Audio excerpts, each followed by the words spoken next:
Puji syukur kepada Tuhan karena atas penyertaannya kita diberi waktu dan kesempatan serta kesehatan untuk hadir dalam acara yang sangat bermartabat hari ini.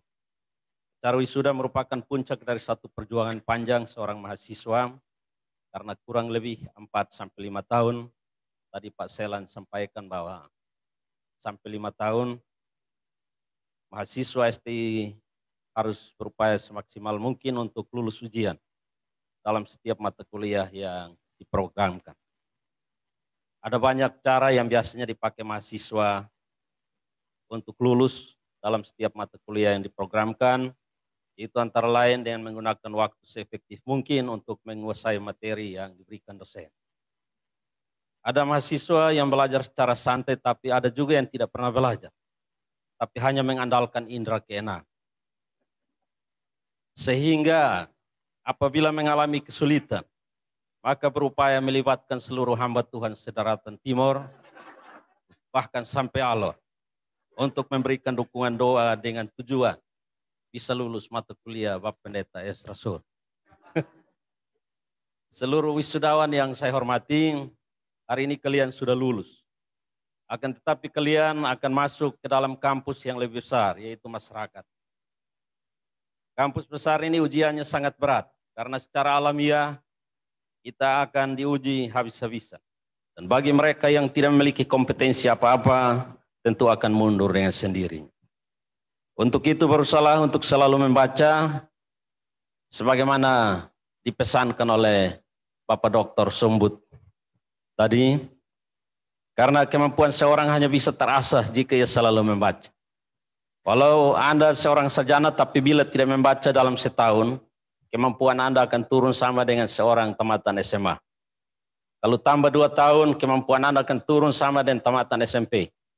Kalau tidak membaca selama 3 tahun, kemampuan kita turun levelnya sama dengan seorang tamatan SD.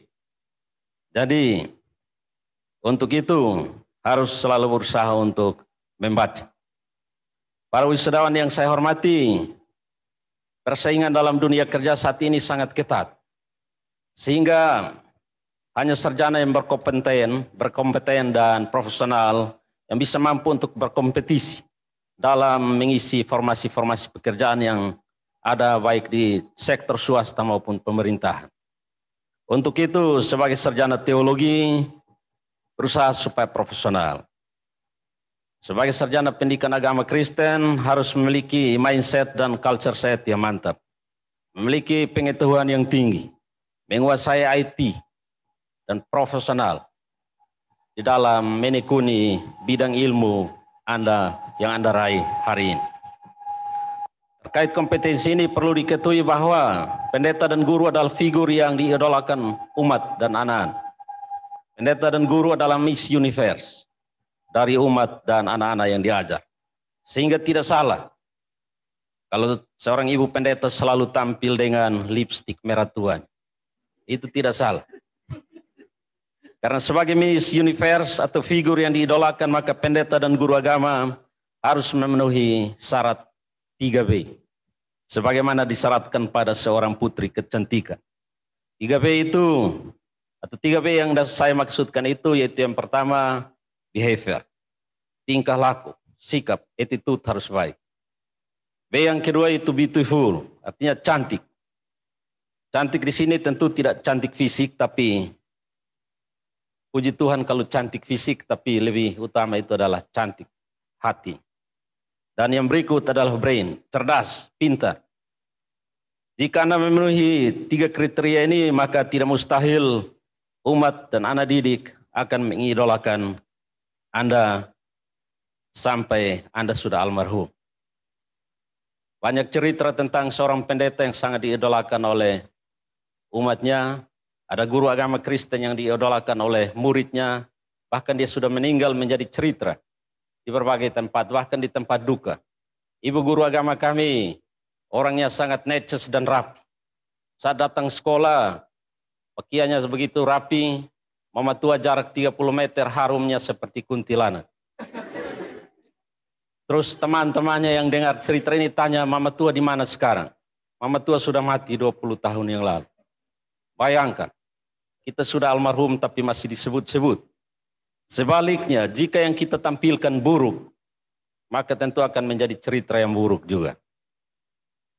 Bapak Ibu yang kami hormati, wisudawan yang saya kasihi, sebagai sarjana teologi tentu harus tahu bahwa banyak persoalan yang sementara dihadapi oleh pemerintah. Seperti persoalan sampah, masalah pendidikan, masalah kemiskinan, penyakit sosial kemasyarakatan yang begitu banyak. Dan untuk itu, sebagai seorang mahasiswa bukan hanya sekedar tahu dan kerjanya hanya mengkritik pemerintah, tetapi harus membantu pemerintah mencari solusi atas berbagai persoalan yang dihadapi. Persoalan dalam dunia pendidikan, misalnya persoalan partisipasi. Kita NTT terkenal dengan provinsi yang tingkat partisipasinya belum begitu baik. Jadi yang masuk SD 2010 katakanlah, ini contoh, 10.000 anak. Tapi setelah 6 tahun kemudian, 10.000 menyusut. Yang masuk SMP hanya 7.000. 3 tahun kemudian yang masuk SMA dari 10.000 ini turun lagi menjadi hanya 5.000. Dan dari 5.000 ini ternyata yang lanjut ke perguruan tinggi hanya 3.000 orang. Dan dari 3.000 ini tidak semua selesai. Nah, kenapa sampai partisipasi rendah? Karena persoalan kemiskinan. Yang berikut karena persoalan budaya. Nah, persoalan kemiskinan ini karena kita tidak memiliki kemampuan sehingga tidak bisa kuliah sampai tamat. Yang berikut persoalan budaya, kita orang NTT banyak yang lebih memilih mengorbankan anak untuk hewan daripada mengorbankan hewan untuk anak. Kalau ada sapi 3 ekor, anak tamat SD suruh keluar sudah. Mau bikin apa? Jaga sapi. Tiba-tiba pas musim pancaroba datang, sapi 3 ekor mati semua. Anak disuruh lu sekolah kembali. Karena sapi sudah mati, tidak ada yang diurus, jadi lu sekolah. Anak bilang, Bapak saya tidak mau. Terkecuali saya langsung SMA. Tapi kalau mau masuk SMP, saya sudah bakumis begini, orang tidak bisa bedakan kepala sekolah dan saya. Jadi ini menjadi persoalan di Provinsi Nusa Tenggara Timur. Sebagai sarjana, nanti kalian punya tanggung jawab. Jika menjadi pendeta, harus beritahu orang tua untuk bantu anak sehingga anak bisa sekolah sampai perguruan tinggi. Saat ini pemerintah berusaha untuk menyiapkan berbagai bentuk beasiswa. Puji Tuhan, Bapak Denny berusaha untuk mendapatkan beasiswa dari Pemda Provinsi. Tetapi Bapak Ibu ingat, banyak sekali anak yang pemerintah mau bantu, tetapi terkendala di KIP. Kartu Indonesia Pintar itu harus dimiliki oleh setiap anak yang orang tuanya tidak mampu. Tapi saat diproses, ternyata tidak mendapatkan kartu itu. Pertanyaannya kenapa? Jawabannya itu, banyak orang tua dalam KTP-nya karena malu disebut petani, maka membuat di KTP-nya itu pekerjaan wira swasta. Nah, wira swasta itu pemahaman orang di Jawa, itu artinya bahwa status kita sama dengan Lim Sioli. Orang ini punya usaha macam-macam sehingga tidak pantas memberi kartu KIP kepada anaknya. Jadi untuk itu, sebagai calon pendeta, guru agama, beritahu orang-orang tua, kalau memang petani, tulis saja petani. Tidak usah karena malu hati, gengsi terus taruh situ wira swasta. Nanti akhirnya anak-anak tidak bisa dapat kartu PIP dan diajukan untuk dapat beasiswa tidak akan diberi oleh pemerintah. Masalah kita di NTT saat ini, Bapak Ibu, itu persoalan efektivitas, penggunaan tenaga pendidikan yang tidak tepat sasaran. Karena kurang tenaga guru agama, akhirnya di daerah-daerah pedalaman, terpaksa maki guru PMP untuk ngajar agama. Ya, jadi ini jadi soal. Ada beberapa tempat yang kekurangan guru biologi, guru paknya ngajar biologi. Saya tanya, Bu, ngajar apa? Agama, Pak. Berapa jam? 30 jam, Pak. Loh, ke 30 jam? Iya, Pak, tambah dengan biologi. Nah. Saya tanya, Bu, latar belakang Pak kok ngajar biologi? Dia lengkap saya yang suruh, Pak. Selamanya pengalaman biologi di rumah, Pak, praktek di sini. Jadi, ini persoalan efektivitas. Penggunaan tenaga guru yang tidak sesuai keahlian. Yang berikut, Persoalan efisiensi. Itu hasil pendidikan kita di NTT banyak yang belum sesuai dengan harapan. Sekarang penentuan kelulusan oleh sekolah. Kepsek untuk mempertahankan status quo sebagai Kepsek supaya bupati tetap jadikan dia sebagai kepala sekolah, maka banyak yang 100%. Tetapi ini nilai yang diberi ini tidak sesuai dengan kemampuan yang sebenarnya. Jadi ya kalau saya mau bilang ini ada sekolah yang kita temui nilai disosialkan. Jadi nilai dikasih hadiah. Dan ini bahaya. Begitu pengumuman 100% euforia kegembiraan luar biasa. Kita ketemu anak-anak semua cat baju. Ponaan saya pulang rumahnya biji mata saja yang saya lihat. Kepsek umumkan bahwa karena 100% maka kita akan pesta semalam suntuk. Kita dansa tombak sampai pagi untuk meriahkan kegembiraan ini. Padahal anak-anak yang tamat dari situ 100% tapi dengan NEM, passing grade, patokan terendah itu kalau 20, tertinggi 50, maka anak-anak dari sekolah itu 100% tapi NEM mereka hanya bermain di 20 ke 22. Sehingga anak-anak ini untuk tembus masuk ke SMA Negeri 1 Kupang, itu hanya bisa mujizat saja dan andalan dukungan hamba-hamba Tuhan dalam doa. Kalau tidak, mereka hanya akan laku di sekolah-sekolah swasta yang tidak bermutu. Ini persoalan kita di Nusa Tenggara Timur. Yang berikut masalah relevansi. Banyak lembaga pendidikan kita yang menamatkan anak-anak yang tidak dibutuhkan oleh lapangan kerja. Jadi ini menjadi pergumulan kita yang perlu diketahui oleh kalian sebagai sarjana. Yang berikut, sudah 2 tahun lembaga pendidikan kita karena COVID-19 maka terpaksa proses belajar mengajar dilaksanakan secara daring dan luring. Daring itu secara virtual.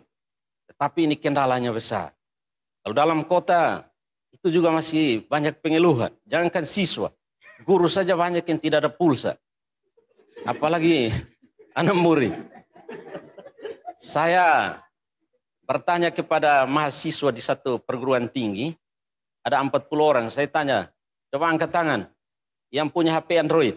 Dari 40, yang angkat tangan hanya 20. Saya tanya 20 ini, mereka bilang tidak ada Pak, ini kami pakai HP center. Jadi tidak bisa mereka ikut kuliah online.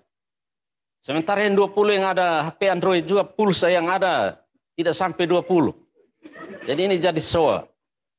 Jadi ini dalam proses pembelajaran secara daring ini kita menghadapi masalah besar. Begitupun luring. Persoalan guru mengantar tugas atau orang tua, bapak mama baku gonceng datang ambil tugas di sekolah, begitu pulang, bukan anak yang kerja, bapak dan mama sampai rumah duduk, dong dua mulai lembur untuk selesaikan tugas ini. Sementara anak duduk dengan HP-nya dan dia bermain game.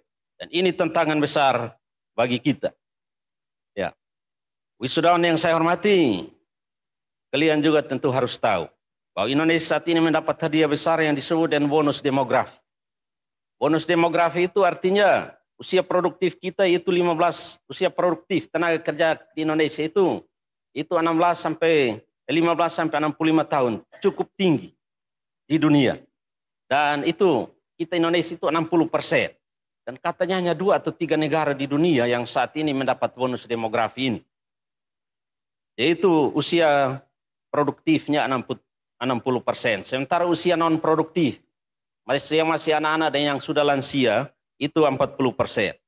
Nah, jika usia produktif di atas 60%, ini negara kita akan diminati oleh investor. Negara kita, investor akan senang menanamkan investasinya di sini karena tenaga produktif kita cukup banyak. Yang berikut, Presiden juga telah mencanangkan bahwa 2045 Indonesia memasuki tahun emas. Artinya Indonesia unggul dari negara lain di berbagai sektor. Dan negara Indonesia sudah sejahtera lahir batin. Ya ini tentu usia seperti saya waktu itu saya sudah di Kapadal. Karena mungkin yang menikmati itu anak-anak yang saat ini ada di posisi usia 10 tahun atau sampai 15 tahun.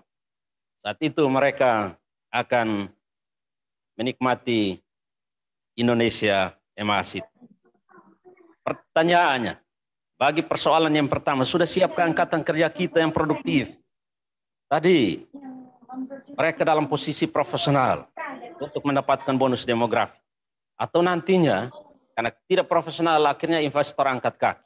Atau terpaksa mendatangkan pekerja dari Cina, seperti yang terjadi di Sulawesi Tenggara.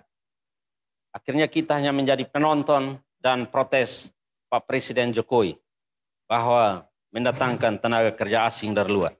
Ini tugas kita bersama termasuk gereja. Jadi gereja Bapak Esra tentu tidak hanya mendukung kita dalam doa, tapi beliau juga melalui gerejanya memainkan peran untuk bisa menyadarkan umat untuk bisa menyambut era atau masa bonus demografi ini. Angkatan-angkatan kerja yang ada di gereja-gereja kita juga bisa ikut memainkan perannya sehingga mereka menjadi tenaga kerja yang handal. Yang berikut, pertanyaan kedua tadi, sudah siapkah generasi kita yang sekarang usia 7 sampai 15 tahun yang akan masuk era tahun emas itu? Atau apakah dengan gaya mendidik kita saat ini? Malam-malam Bapak dan Mama duduk dengan ikatan cinta sampai tengah malam dan anak dengan pekerjaannya sendiri. Begitu pagi juga Bapak atau Mama masih stabil di depan TV dengan film asap Indosiar. Ini tentu kita sudah bisa membayangkan. Tahun 2045 kita hanya akan menghasilkan generasi yang kawin cerai. Karena hasil belajar dari ikatan cinta dan film asap Indosiar. Jadi teman-teman yang hari ini di wisuda, ini PR kita. Jadi bukan PR dari Bapak Ibu Pendeta saja, tapi PR dari kita. Terutama kita yang akan terlibat di dalam masyarakat. Hadirin dan wisudawan yang saya hormati, tentu para wisudawan, terutama mereka yang PAK dan termasuk yang teologi, banyak yang berminat untuk bekerja di lembaga pemerintah. Untuk itu, tentu akreditasi dari lembaga perguruan tinggi harus ditingkatkan. Kalau kali ini masih C, kita berusaha untuk dia naik akreditasinya ke B. Karena kalau dia sudah terakreditasi B atau apalagi unggul, maka tidak perlu kita promosi. Walaupun kampus kita jauh dari dalam kota, masyarakat akan minat. Mereka akan berbondong-bondong masuk ke sini karena mereka tahu lembaga perguruan tinggi kita di sini cukup berkualitas. Untuk itu, mohon pihak perguruan tinggi memperhatikan manajemen lembaga pendidikan ini sehingga mengikuti akreditasi lanjutan yang akan dilaksanakan.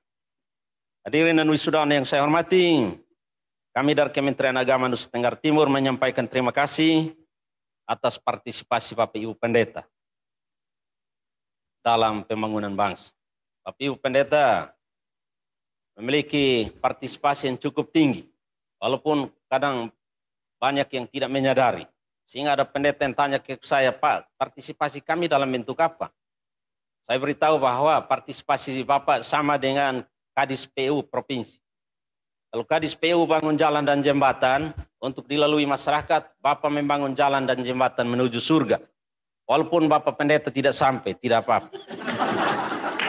Umat sampai itu sudah bagus.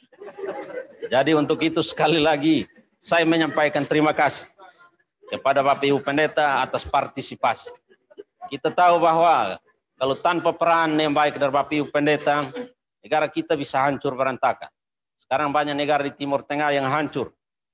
Tingkat buta hurufnya 99%. Tidak bisa sekolah karena negaranya kacau balau karena perang. Kita di Indonesia kita bersyukur, puji Tuhan, para tokoh-tokoh agama kita, baik Kristen, Katolik, Islam, Hindu, Buddha, semua berpartisipasi penting dalam pembangunan bangsa. Untuk itu kami menyampaikan terima kasih. Kami percaya bahwa jerih lelah Bapak Ibu Pendeta tidak akan sia-sia dan semua telah tercatat di mata Tuhan. Demikian sambutan saya dan saya mengucapkan selamat kepada 15 orang saudara-saudara kita yang hari ini di wisuda.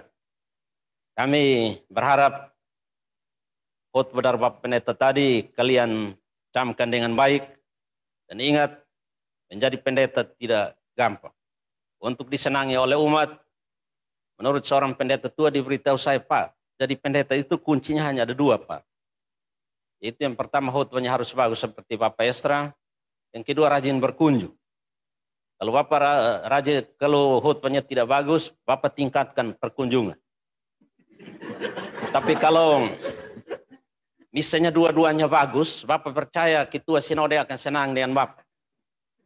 Tapi sebaliknya kalau dua-duanya tidak bagus, Bapak percaya. Tak salah umat datang unjuk rasa di sinode bahwa kami tolak pendeta ini dalam nama Yesus. Baik Bapak Ibu, demikian sambutan saya. Terima kasih dan shalom.